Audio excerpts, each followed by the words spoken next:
bendiga, mis hermanos, en esta preciosa mañana que el Señor nos ha dado. En esta mañana le habla la pastora Loida Puente y vamos a compartir con todos ustedes la clase que corresponde de la escuela dominical. En esta mañana tenemos una clase muy hermosa donde vamos a tratar diferentes temas en relación a la persona de nuestro Señor Jesucristo. El tema que tenemos para esta mañana es la venida del Mesías.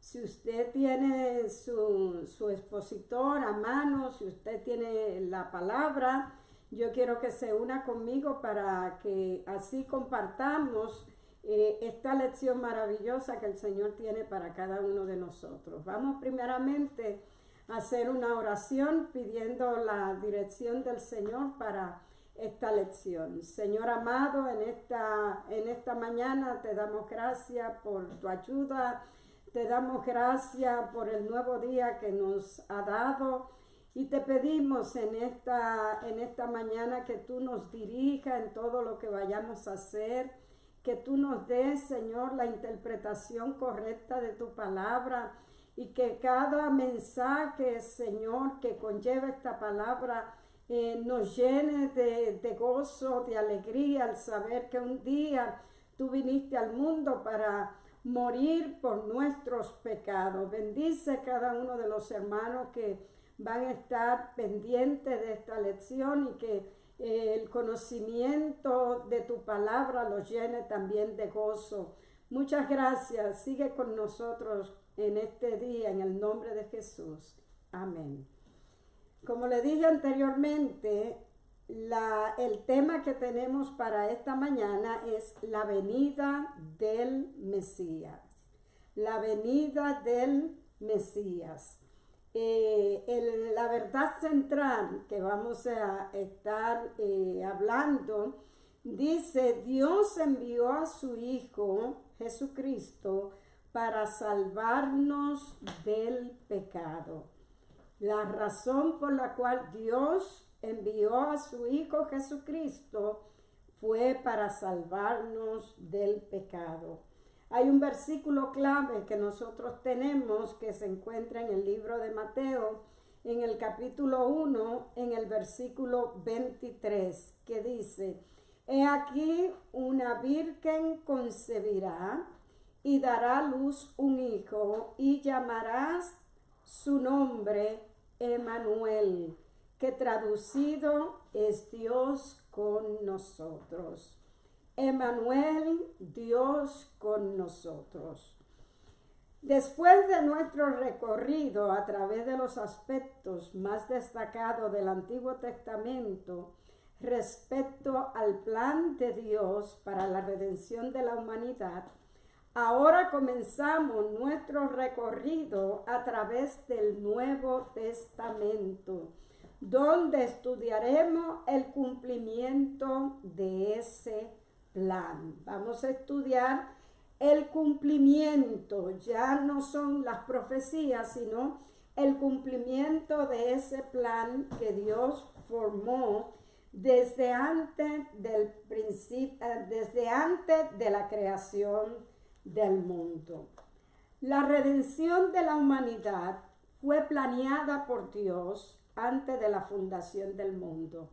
Cuando nosotros leemos en Primera de Pedro, en el capítulo 1, el versículo 20, dice: ya destinado desde antes de la fundación del mundo, pero manifestado en los postreros tiempos por amor a vosotros. Así que Dios planeó esta redención del hombre mucho antes que el hombre fuese hecho, mucho antes que el hombre hubiese caído. Ya desde un principio Dios sabía todo lo que acontecería y por eso formó este plan de redención. Ese plan de redención nos habla desde el Antiguo Testamento. Pero en el Nuevo Testamento encontramos el cumplimiento de ese plan de salvación. En el libro de Gálatas, en el capítulo 4, en el versículo 4 y 5, dice: pero cuando vino el cumplimiento del tiempo, Dios envió a su Hijo, nacido de mujer y nacido bajo la ley, para que redimiese a los que estaban bajo la ley, a fin de que recibiésemos la adopción de hijos. Vino el cumplimiento del tiempo, gloria a Dios. Fue en el tiempo que Dios lo había decidido, vino ese cumplimiento para nuestra salvación. Dios cumplió su plan que había hecho desde antes de la fundación del mundo para la salvación de la humanidad. Gloria a Dios. Él no es solamente un salvador cualquiera, es el único medio de salvación que Dios nos ha dado. La misión de nosotros como iglesia es anunciar al mundo esa salvación, esa salvación. Vamos a estar hablando sobre el primer punto que tenemos en esta mañana, y el primer punto se llama el nacimiento y la infancia de Jesús. El nacimiento y la infancia de Jesús. El punto A de esa parte primera dice: Dios preparó el camino. Dios preparó el camino.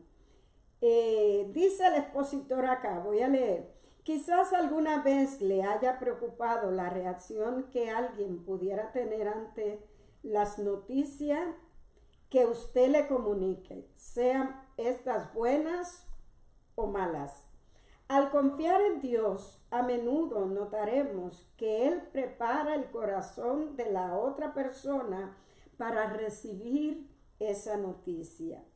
María probablemente estaba preocupada por la reacción de José ante la noticia de su embarazo.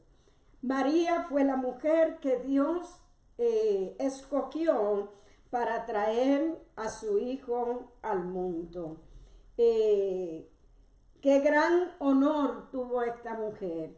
Fue un privilegio, fue una mujer que se le llama la palabra como una mujer bienaventurada para traer a Dios al mundo. Fue un gran privilegio, aunque tuvo un gran costo. María y José estaban comprometidos para casarse. Dentro de los judíos en el tiempo del Señor, habían 3 pasos para el matrimonio. Primeramente, el primer paso era el compromiso. Muchas veces este compromiso lo arreglaban los padres cuando los muchachos eran muy jóvenes. El segundo paso era el desposorio. Esto hacía que el compromiso que se iba a hacer fuera ya un compromiso oficial y obligatorio. La pareja era conocida como esposo y esposa. Este compromiso solamente se disolvía a través del divorcio, y este periodo duraba alrededor de 1 año. El tercer paso dentro de los pasos para el matrimonio judío en ese tiempo era ya el tercer paso, que era la boda, donde se realizaba la boda luego del año del desposorio.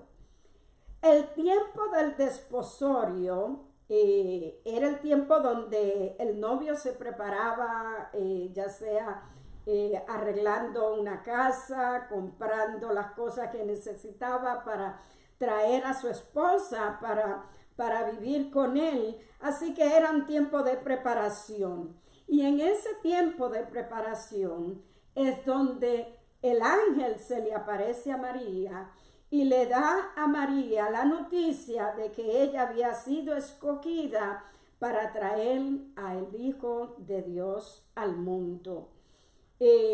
Cuando José se entera, bueno, José estaba en una situación muy difícil aceptar lo que estaba sucediendo.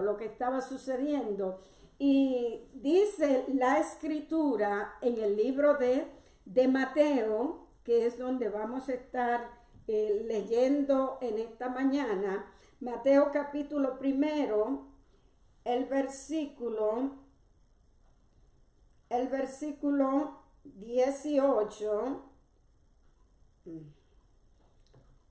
dice el versículo 18, el nacimiento de Jesucristo fue así: estando desposada María, su madre, con José, antes que se juntasen, se halló que había concebido del Espíritu Santo.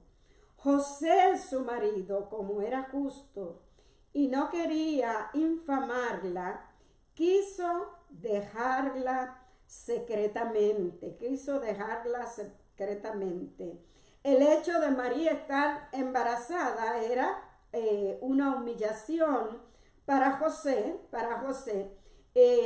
Su reputación también estaba por el suelo. José, como hombre afín, pudo haber pedido la pena de muerte para ella, o pudo publicarlo, que todo el mundo lo conociera lo que María había hecho. Pero dice la palabra que como era un hombre justo, no quiso infamarla, sino que quiso dejarla secretamente, en silencio. Y pensando él en esto, dice la palabra en el versículo 20, he aquí un ángel del Señor le apareció en sueño y le dijo: José, hijo de David, no temas recibir a María tu mujer, porque lo que en ella es engendrado del Espíritu Santo es. Gloria a Dios. Dios envía un ángel y éste le aclara que el embarazo de María era un embarazo del Espíritu Santo, no que ella había tenido alguna relación con otra persona. Así que le da el nombre del que iba a nacer, y dice: y dará a luz un hijo y llamará su nombre Jesús, porque él salvará a su pueblo de sus pecados. Gloria a Dios. Ahí es donde se cumple la profecía de Isaías capítulo 7, versículo 14, que dice aquí que la Virgen concebirá y dará a luz un hijo y llamará su nombre Emmanuel. Emmanuel, ¿qué quiere decir? Dios con nosotros. Qué maravilloso es saber que un día Dios quiso venir a redimirnos del pecado y dice que el Verbo se hizo carne y habitó entre nosotros. Gloria a Dios. Vamos a ver el segundo punto del punto A que tenemos para esta mañana en esta clase preciosa. El punto A dice, el punto B dice: Jesús creció en el seno de su familia, de su justa familia. Jesús creció en el seno de su justa familia. Dice el expositor: algunas personas creen que se debe dejar que los niños tomen sus propias decisiones, sin dictar ni influir en la elección de su futura religión. Es cierto que cada individuo debe elegir una relación con Dios, pero la Biblia enseña que los padres son responsables de enseñar a sus hijos la palabra de Dios. Aunque Jesús era y es el Hijo de Dios, Lucas 2:41 al 52, muestra que María y José tomaron en serio sus responsabilidades de padre. Gloria a Dios. La pareja que Dios había elegido, a José y María, fue una pareja fiel al cumplimiento de la práctica del judaísmo. Vamos a leer en Lucas capítulo 2, versículo 41. Lucas 2:41. Dice la palabra: e iban sus padres todos los años a Jerusalén en la fiesta de la Pascua. Iban sus padres a Jerusalén todos los años a la fiesta de la Pascua. Se esperaba que cada año los judíos fueran a Jerusalén para las 3 fiestas principales: la Pascua, Pentecostés y el Tabernáculo. Todos los años ellos asistían, dice la palabra, a la fiesta de la Pascua. Esto era un requerimiento que tenían el pueblo de Israel. De esto nos habla, que no vamos a poder leerlo ahora, en Éxodo capítulo 23, versículo 17, y también en el libro de Deuteronomio, en el capítulo 16, versículo 16. Ahora, cuando el Señor, dice en el versículo 42, y cuando tuvo 12 años, subieron a Jerusalén conforme a la costumbre de la Pascua. Gloria a Dios.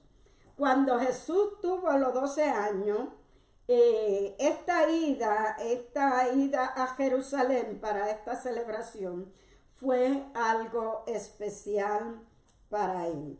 A los 12 años, un muchacho judío se convertía en un hijo de la ley y comenzaba a observar su requerimiento y era ya un hijo del pacto. Es un ritual que se observaba en ese tiempo y hoy todavía, hoy se observa y hoy se le llama el Mikvah. Se consideraba ya como un adulto y Cristo cumplió con los requisitos de la ley. Dice el versículo 43, al regresar ellos, acabada la fiesta, se quedó el niño Jesús en Jerusalén sin que lo supiesen José y María. Cuando se terminó la fiesta, regresaban cada ciudadano regresaba a su pueblo y ellos andaban en caravanas. Iban las mujeres delante con los niños y detrás entonces iban los hombres.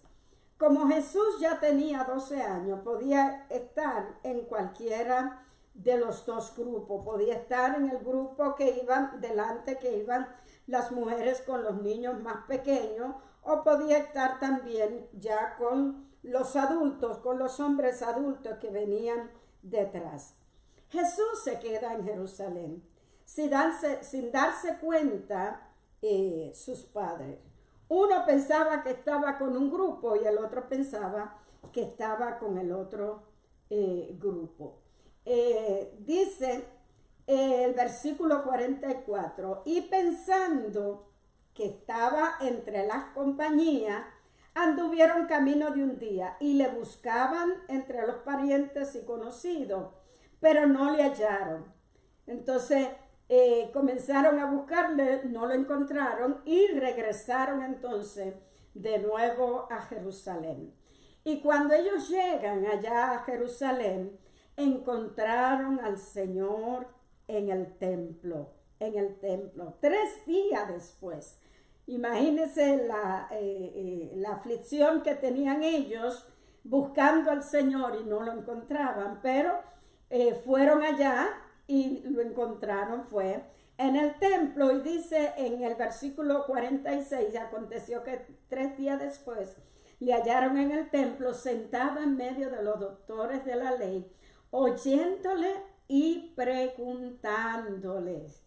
Y todos los que le oían se maravillaban de su inteligencia y de su respuesta.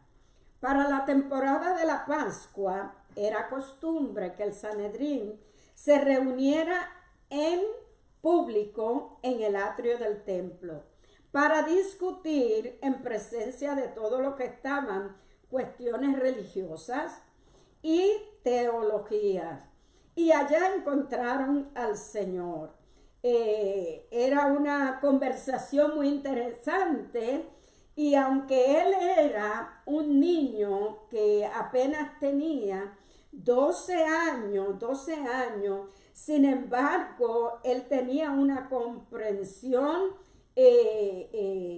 tan grande de la revelación de Dios, Y esto asombraban a todos aquellos que le oían hablar, Así que desde tan temprana edad, ya el Señor entendía que debía de estar en los negocios de su Padre. Gloria a Dios, entendía la voluntad del Padre. Cuando José y María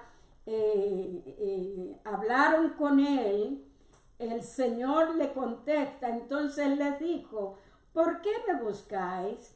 ¿No sabéis que en los negocios de mi Padre me es necesario estar? Dice la palabra que ellos no entendieron esta palabra que el Señor le había dado, pero en el versículo 51 dice la palabra que descendió con ellos y volvió a Nazaret y estaba sujeto a ellos. Aunque él tenía un conocimiento de quién era, él se sujetó a los padres que Dios les había puesto. Gloria a Dios. Así que más adelante nos dice: y Jesús crecía en sabiduría, en estatura, en gracia para con Dios y los hombres. Gloria a Dios. Él se desarrolló física, mental, social y espiritual. Gloria a Dios. Vamos a ver otra parte del ministerio, vamos a ver de la vida del Señor. La segunda parte que tenemos es el tema, el ministerio terrenal de Jesús. El punto A dice: bautizado y ungido para el ministerio. Vamos a seguir leyendo en el libro de Lucas, en el capítulo 3, en el versículo 21 al 22. Lucas capítulo 3, desde el verso 21 en adelante. Dice el expositor: antes de que Jesús naciera, Dios tenía un plan de presentarlo al pueblo de Israel como el Mesías prometido. Dios milagrosamente le dio a Zacarías y a Elizabeth, quienes no tenían hijos, un hijo en su vejez. Este hijo, Juan el Bautista, prepararía el camino para el Mesías y lo presentaría a Israel. Gloria a Dios. Entonces aquí va a comenzar el ministerio de nuestro Señor Jesucristo. Juan el Bautista fue primo del Señor. Eso está en Lucas 1:36. Y este hombre tenía un ministerio profético de predicación, de llamamiento al pueblo, pero este ministerio no solamente incluía el mensaje profético, sino que también el bautismo de arrepentimiento para perdón de pecado. Arrepentirse no es solo sentir pena por el pecado, sino una acción, un cambio de mente, un cambio de dirección. El bautismo de arrepentimiento que Juan tenía identificaba a una persona con su necesidad de estar bien con Dios y ser purificada. En Lucas 3:21 dice que Juan estaba cumpliendo con su ministerio, y en ese momento viene Jesús para ser bautizado. Versículo 21, aconteció que cuando todo el pueblo se bautizaba, también Jesús fue bautizado, y orando el cielo se abrió. Gloria a Dios. Jesús vino para ser bautizado por Juan. Jesús no recibió el bautismo porque era un pecador que necesitaba arrepentirse y ser limpiado de sus pecados. Lo hizo para identificarse completamente con el hombre pecador. Jesús fue y es sin pecado. En el libro de Hebreos capítulo 4, en el versículo 15, mire cómo nos dice, porque no tenemos un sumo sacerdote que no pueda compadecerse de nuestras debilidades, sino uno que fue tentado en todo según nuestra semejanza, pero sin pecado. Así que el bautismo del Señor simple y llanamente fue para identificarse con nosotros, Y mientras Juan bautizaba al Señor, dice que Jesús fue bautizado y orando, el cielo se abrió. Gloria a Dios. Y dice la palabra en el versículo 22, y descendió el Espíritu Santo sobre él en forma corporal, como paloma, y una voz del cielo que decía, tú eres mi Hijo amado, en ti tengo complacencia. Gloria a Dios. Encontramos ahí la Trinidad, el Padre, el Hijo y el Espíritu Santo. En el capítulo 4 del libro de Mateo, el versículo 1 al 11 nos narra qué sucedió luego del bautismo del Señor. Y nos relata que el Señor fue llevado al desierto por el Espíritu Santo para ser probado. En medio de esa prueba de 40 días y 40 noches en ayuno, el Espíritu Santo estuvo con él para sostenerlo, para ayudarlo y para darle la victoria sobre Satanás.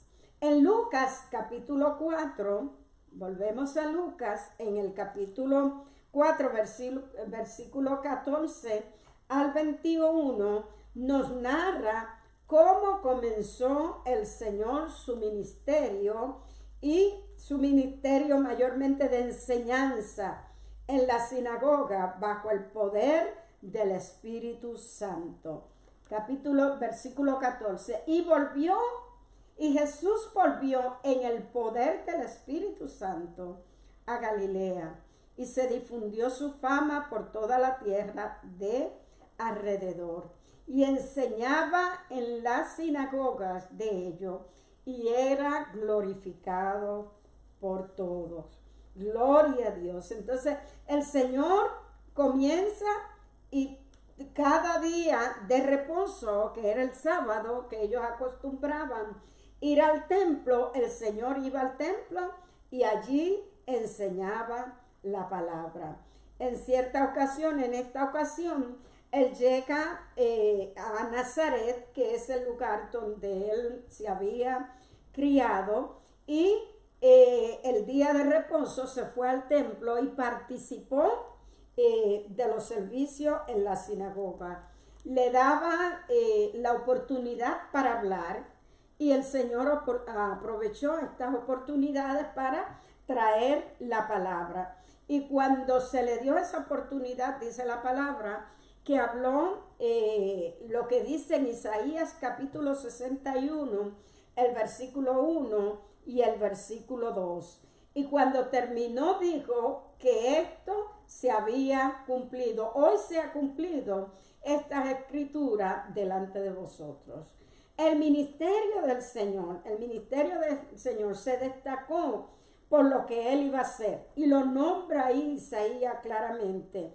Dice, dar buenas nuevas a los pobres, sanar los quebrantados de corazón, libertar a los cautivos, dar vista a los ciegos, libertar a los oprimidos, predicar el año agradable del Señor.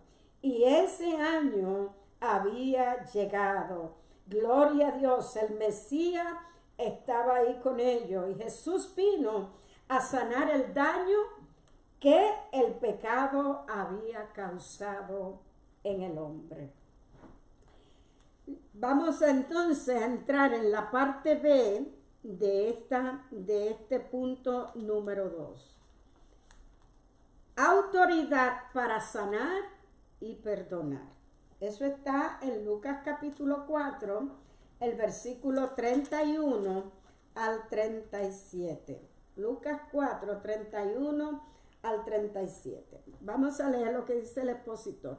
Jesús declaró su autoridad a quienes lo rodeaban y también demostró esa autoridad en su ministerio. Jesús declaró su autoridad a quienes le rodeaban y también demostró esa autoridad en su ministerio. Bueno, en esta ocasión el Señor se encontraba en Capernaum. Capernaum fue el lugar donde su ministerio era, como quien dice, el lugar oficial donde él comenzó, donde él tenía su ministerio. Y ahí en ese lugar que está, es un pueblo que está al nordeste del mar de Galilea, vivían varios de los discípulos del Señor, entre ellos Pedro. Y como era costumbre, el día sábado, bueno, el Señor va a la sinagoga y comenzó allá a enseñar en la sinagoga. Vamos a ver, en el verso 31, descendió Jesús a Capernaum, ciudad de Galilea, y le enseñaba en los días de reposo. Dice en el versículo 32, y se admiraban de su doctrina, porque su palabra era con autoridad. En el tiempo del Señor, los rabinos que se les decía que tenía alguna autoridad, era basado en las citas que ellos daban de otros rabinos en relación a la ley. Cuando ellos sabían cantidades y nombraban cantidades, decían, bueno, que tenía autoridad. Pero la autoridad del Señor no era citando enseñanza de otra persona, sino que fluía de la unción que él tenía, fluía de esa unción del Espíritu Santo, y él tenía la autoridad en sí mismo. En el versículo 33 se presenta una situación aquí. Había un hombre, dice, estaba en la sinagoga un hombre que tenía un espíritu inmundo, el cual exclamó a gran voz diciendo, déjanos, ¿qué tiene con nosotros Jesús Nazareno? Había un hombre endemoniado en la congregación, y este identifica claramente quién es el Señor. Qué pena que los demás no pudieron identificar como este demonio identificó al Señor, que era el Hijo de Dios, que era el Hijo de Dios. Y él exigió que Jesús no lo molestara, porque él sabía que Jesús tenía autoridad para sacarlo de esta vida. Y el Señor le dice, le dice el demonio, yo te conozco, ¿quién eres? El Santo de Dios. Y Jesús le reprendió diciendo, cállate y sal de él. Cállate y sal de él. Jesús mostró su autoridad, no solamente enseñando, Jesús mostró su autoridad sobre el poder de Satanás en una vida. Y este hombre, dice la palabra, entonces el demonio, derribándole de en medio de ellos, salió de él y no le hizo daño alguno. Entonces, la autoridad del Señor, no solamente para enseñar, sino también para sacar demonios. En Lucas 5:16, vamos a leerlo, Lucas 5:16 dice, mas él se apartaba a lugares desiertos y oraba. Gloria a Dios. Nos relata aquí lo que el Señor acostumbraba a hacer. Gloria a Dios. Él dice que se apartaba a lugares desiertos y oraba. Jesús nutría su ministerio a través de la oración.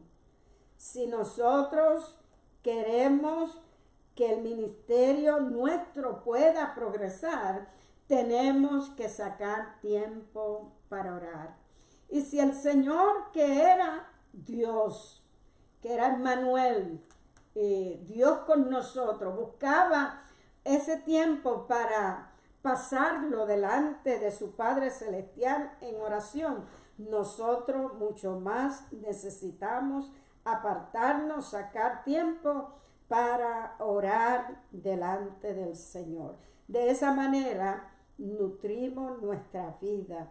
En el versículo 17 encontramos el Señor dando una enseñanza donde muchas personas de diversos lugares vinieron para oír las enseñanzas del Señor, aunque todos no lo oían como debían de oírlo. Versículo 17 leemos, aconteció un día que él estaba enseñando y estaban sentados los fariseos y doctores de la ley, los cuales habían venido de todas las aldeas de Galilea y de Judea y Jerusalén, y el poder del Señor estaba con él para sanar. En este momento del ministerio del Señor ya había sido difundido por diversos lugares y decía y dice la palabra que venían de otras aldeas, venían de Judea, venían de Jerusalén, doctores de la ley, para oírlo hablar. Y los fariseos también que estaban ahí. Ahora, estas personas, muchos de ellos venían simple y llanamente para tentarle, para torcer sus enseñanzas, para criticarle, para ver si decía algo que podían acusarlo. Los fariseos, que es una secta judía, es una de las sectas judías, los fariseos, dice la historia que fueron los responsables de preservar el judaísmo después de la destrucción del templo por los babilonios. Pero estas personas se habían vuelto cada vez más legalistas.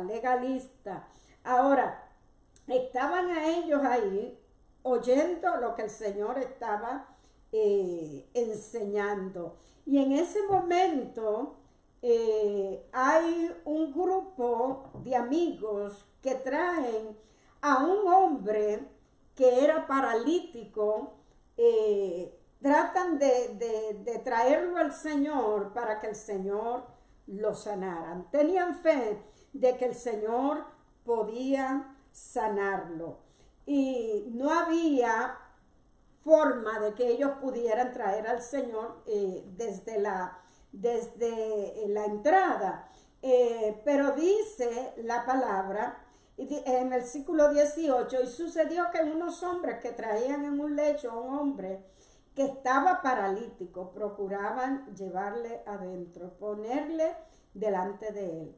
Pero no hallando cómo hacerlo a causa de la multitud, subieron encima de la casa y por el tejado le bajaron con el lecho, poniéndole en medio delante del Señor. Bueno, ellos, como nos dice la palabra, tuvieron que sacar las tejas o lo que había en el tejado para poder bajar a este enfermo delante del Señor. Y cuando está delante del Señor, dice la palabra, al ver la fe de ellos, le dijo, hombre, tus pecados te son perdonados.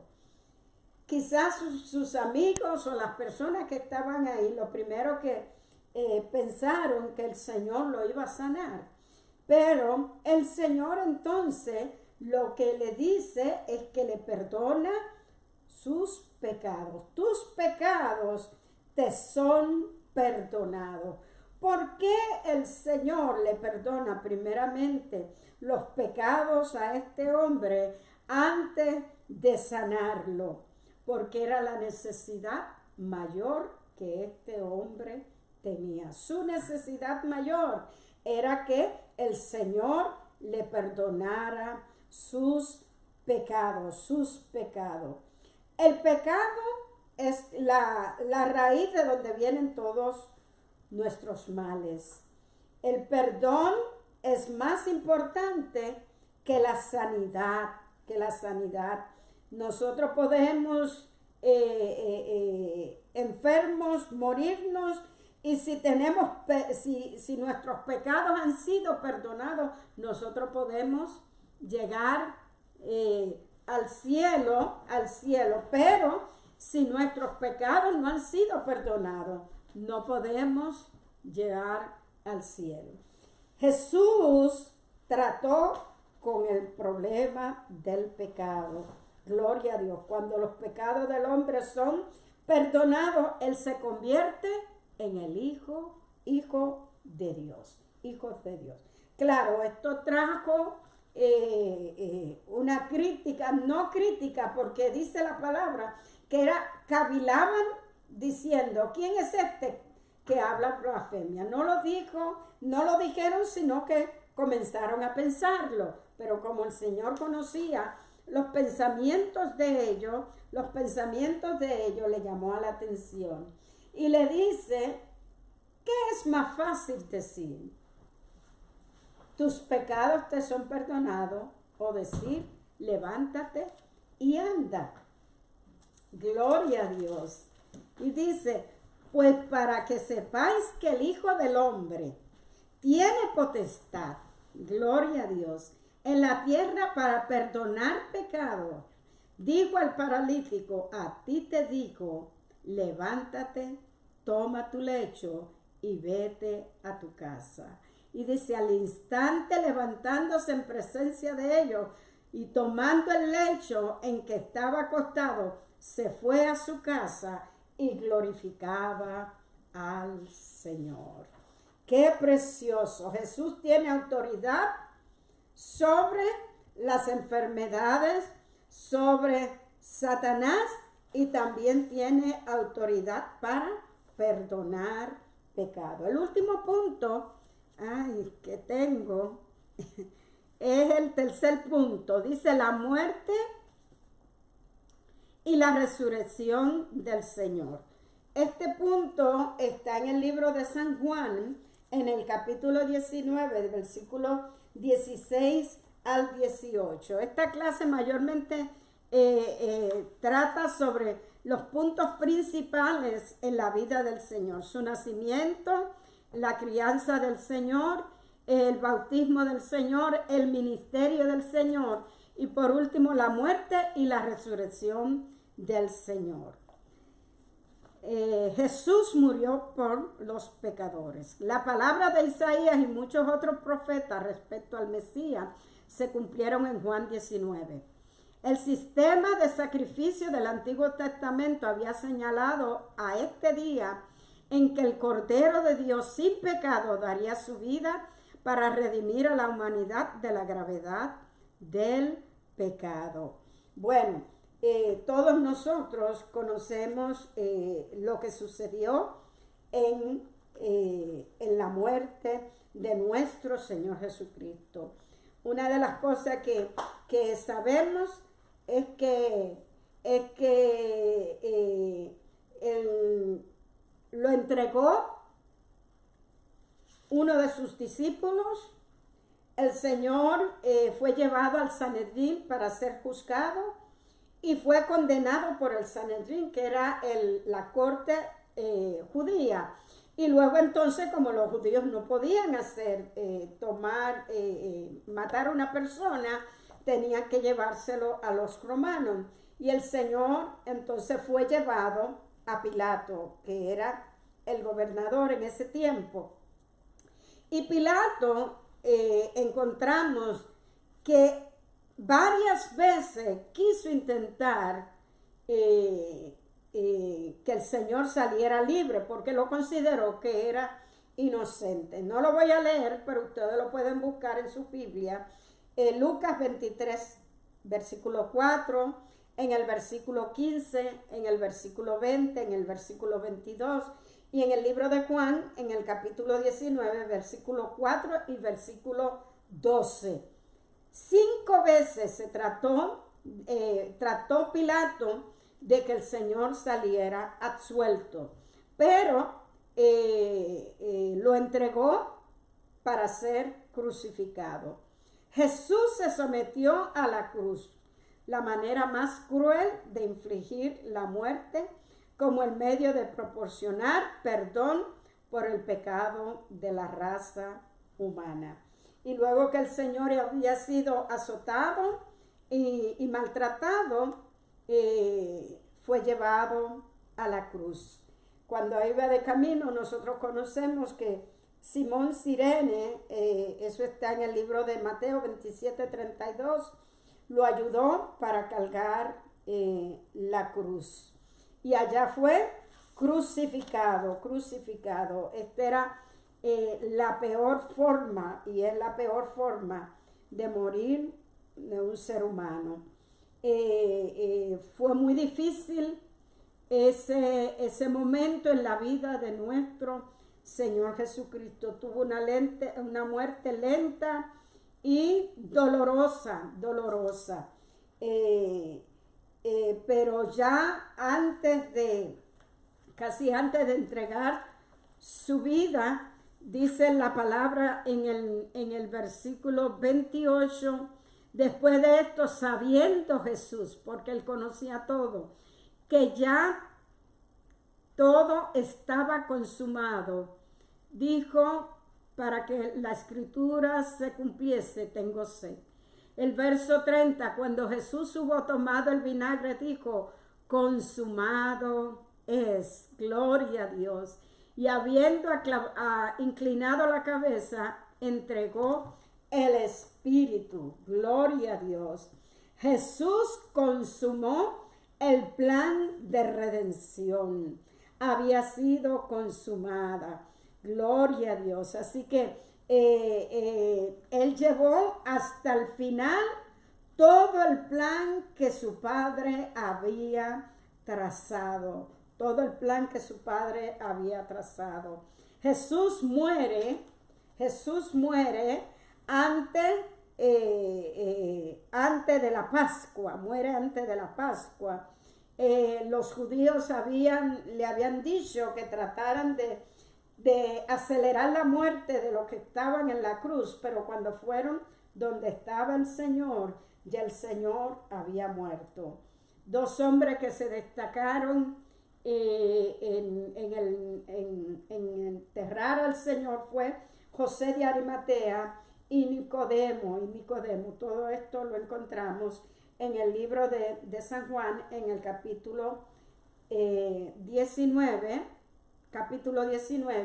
del 38 al 42. Y por último, Jesús resucitó de los muertos. Juan 20, del 1 en adelante hasta el 22, los relatos que nos habla acerca de la resurrección, y es que nos dice que las mujeres fueron las que fueron testimonio o testigo de la realidad de la resurrección del Señor. Juan se enfocó mayormente en una mujer llamada María Magdalena, y nos habla en ese capítulo 20 del libro de San Juan que María llegó a la tumba temprano, el primer día de la semana, y encontró que la piedra había sido removida. Y fue ella la que anunció la noticia a Pedro y Juan, que vinieron a ver. Fue ella también la primera que se encontró con el Cristo resucitado. Y fue esta primera mujer que también testificó a los discípulos que había visto al Señor. En ese tiempo la mujer era considerada como de segunda clase, pero para el Señor el hombre y la mujer son iguales. Tenemos el mismo valor delante de Dios. Así que esta es una clase maravillosa donde podemos ver que el plan de Dios se llevó a cabo. Dios siempre cumple sus promesas. Él siempre ha querido tener una relación con la humanidad, la gloria suprema de su creación. Desde el pecado de Adán y Eva, la fragilidad de los patriarcas y la rebelión del pueblo elegido de Dios, nunca se dio por vencido en esa relación. Envió a su Hijo Jesús para recibir el castigo por los pecados de toda la humanidad y resucitar de entre los muertos, obteniendo la victoria sobre Satanás. Podemos regocijarnos en su gran amor por nosotros, conforme disfrutamos de nuestra relación restaurada con Él. También podemos esperar adelante nuestro hogar eterno que Él ahora está preparando para nosotros. Dios le bendiga, Dios le guarde, y que esta noticia de que hay salvación, nosotros como iglesia podamos llevarla donde quiera que nosotros estemos. Dios le bendiga y Dios le guarde, mi hermano.